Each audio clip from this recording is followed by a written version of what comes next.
تو ہمارے ہاں جو انٹرپریٹیشن ہے نا قانون کی جی اس میں تو پھر بڑی گنجائش ہوتی ہے نا.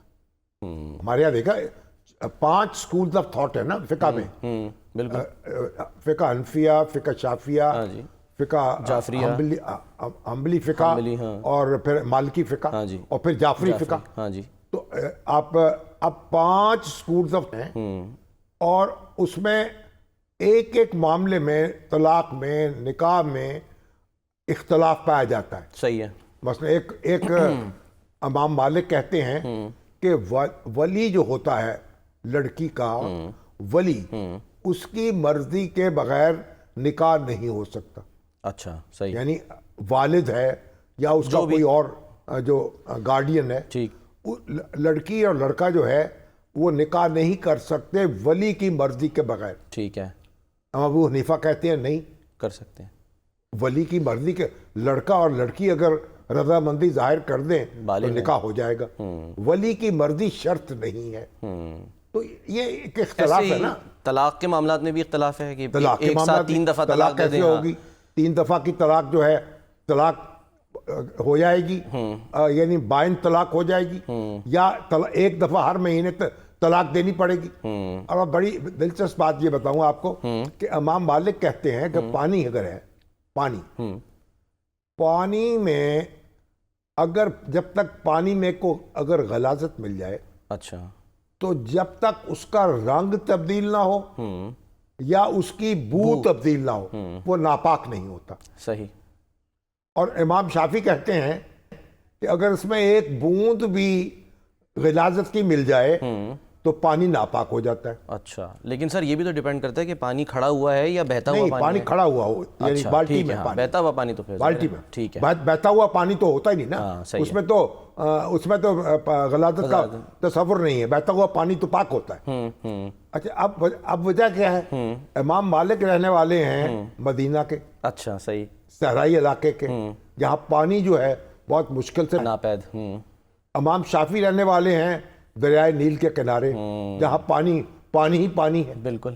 تو یہ اس طرح کی جو انٹرپریٹیشن ہے. اب بھٹو صاحب کا مقدمہ ہے، 4 جج یہ کہتے ہیں کہ یہ ثابت ہو گیا کہ بھٹو صاحب نے قتل کا حکم دیا تھا. صحیح.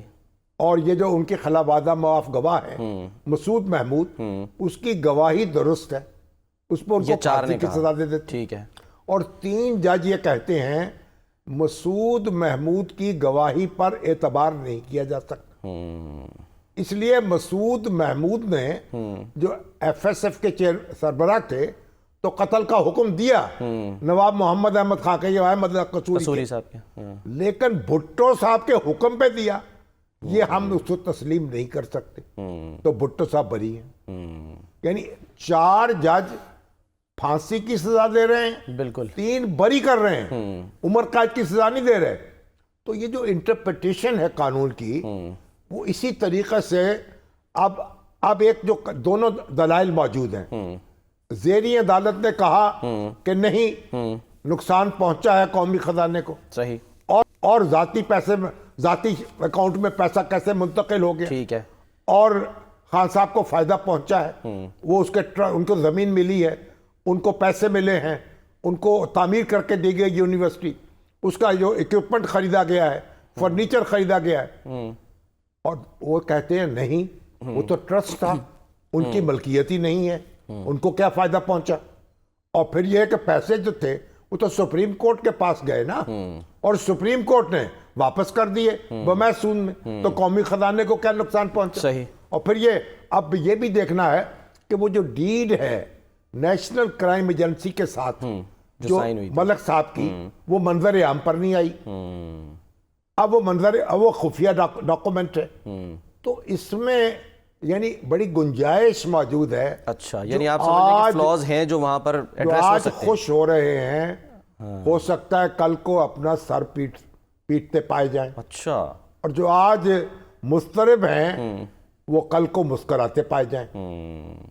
عدالت کے سامنے یہ ساری جب زیر بحث آئے گی چیزیں تو پھر فیصلہ ہوگا.